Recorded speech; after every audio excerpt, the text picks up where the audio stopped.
Happy Friday, y'all. It's a rainy day and I'm feeling a little down in the dumps. So let's remake all the fairy tales real quick together for a laugh, I hope.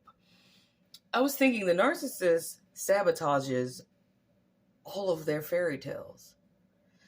The main people that God sent to them to help them out, they have destroyed every one of those relationships. Every last one of them shits, man.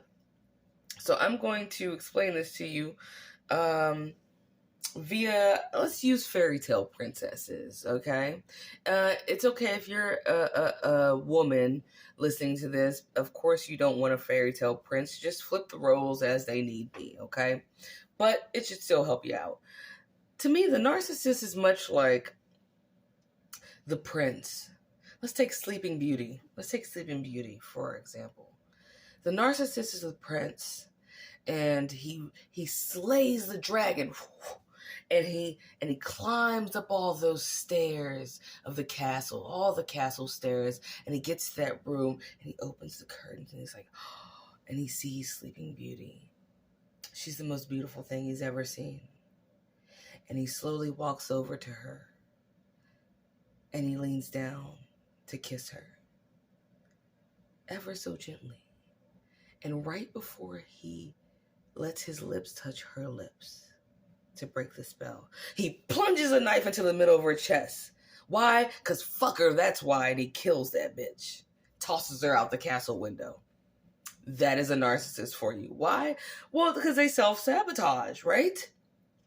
And not only does he not learn from what he just did to Sleeping Beauty, he then looks around and goes, where is this mysterious bitch that I'm supposed to be with? God said he was going to send me one. Damn it. And then his little fairy godmother, which is basically his conscience, the good part of his conscience. That's like, excuse me, okay. There's another princess. There's another one. There's Snow White. We can always go check on Snow White. There's always another chance. Always another chance, yeah. So let's go to the woods. Let's go to the forest, yeah. And we'll go and we will find Snow White, who is also asleep because a witch. Word around the campfire: an evil witch has given her a poison apple, but she's not dead. She's in an air-filled casket in the woods, in a hut, surrounded by 7 dudes. But these dudes know that a prince someday will come in and help wake their friend up. So let's go check on her, okay? Second chance. So trudges through the forest and he finds Snow White. And alas, he meets all the 7 dwarfs. He's like, yes, I'm the prince. Yes, I've come to collect my damsel, right? And he sees her, and she's even more beautiful, right? His little dark-haired beauty queen in that air-filled contraption they call a casket these days, right? And he squats down and he looks at it. And she's wearing the most beautiful dress he's ever seen. Gorgeous body, dark hair, red lips. And he opens the casket, lets all the air out of that shit and slams it shut. And then she actually suffocates to death. Why? Because fuck her, that's why. What happens now? Well, I mean, damn it. I thought you said there was some mysterious bitch I'm supposed to be. Where is that bitch? Fairy godmother. Sir, okay, fuck it. Okay. Hey, don't lose hope. Let's try again. There's, okay. There's Cinderella. I have this glass slipper. It fits only one girl in this entire town, and she's the most beautiful, most virtuous girl in this town. And all we need to do is go to this house where she has a really mean stepmom and 2 really hideous sisters. But I think this one will work. This will work.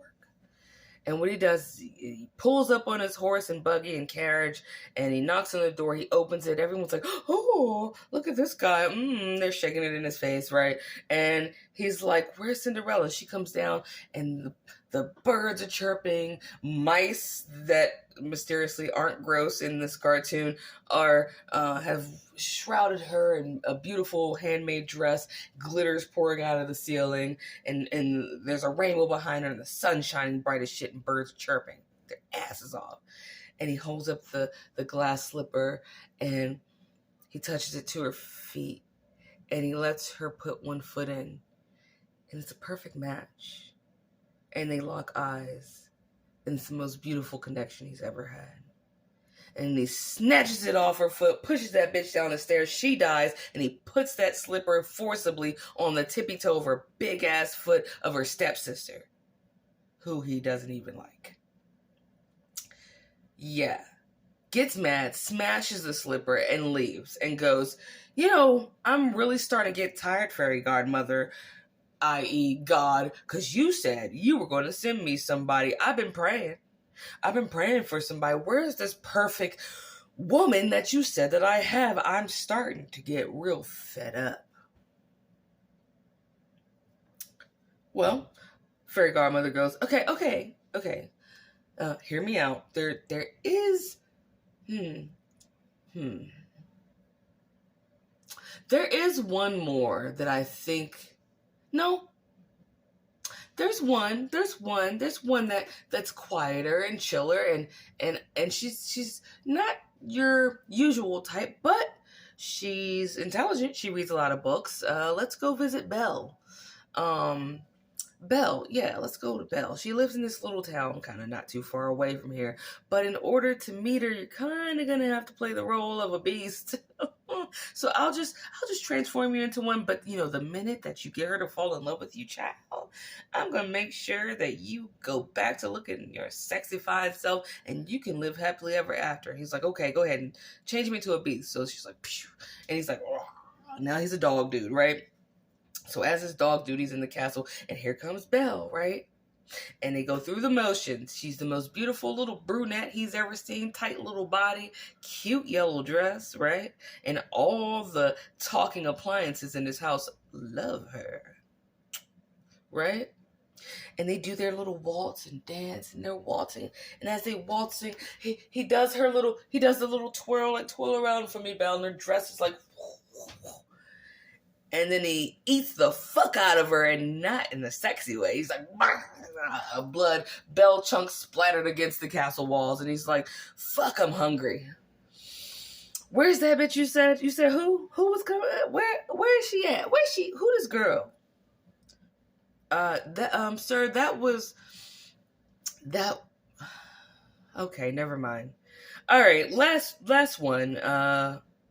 We don't have time to go all the way to Saudi Arabia. There's a girl named Jasmine over there, but she has a tiger.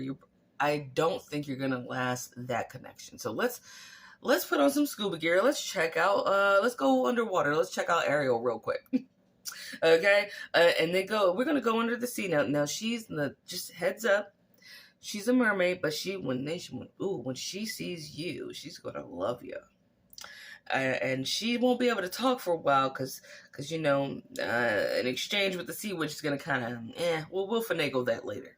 Let's go check out Ariel. And he goes under there and he meets Ariel. And she falls in love with him. And it's the most beautiful red-headed goddess he has ever seen. I think he might kind of like her the most. You know what they say about them redheads, right? And immediately, he takes her up to the surface, and they swim together. He looks into her eyes and promises her the best life ever. Then his tummy gets to rumbling, and smash on a rock in the sea.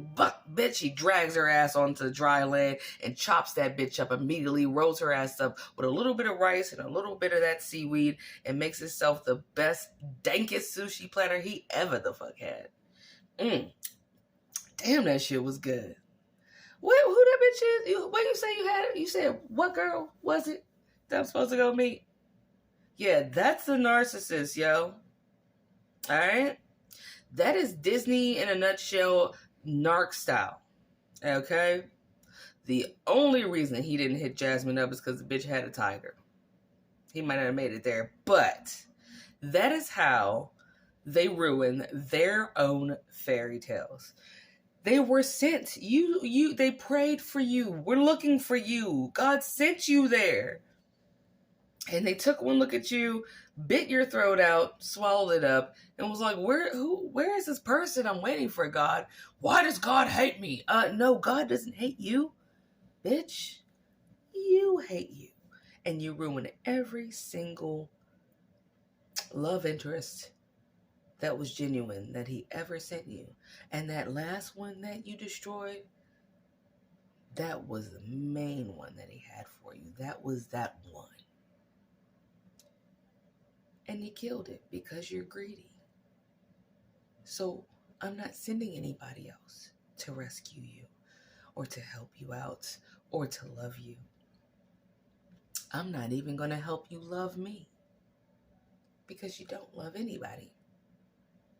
So you're going to die alone in the forest, continuously searching for the one that I already sent.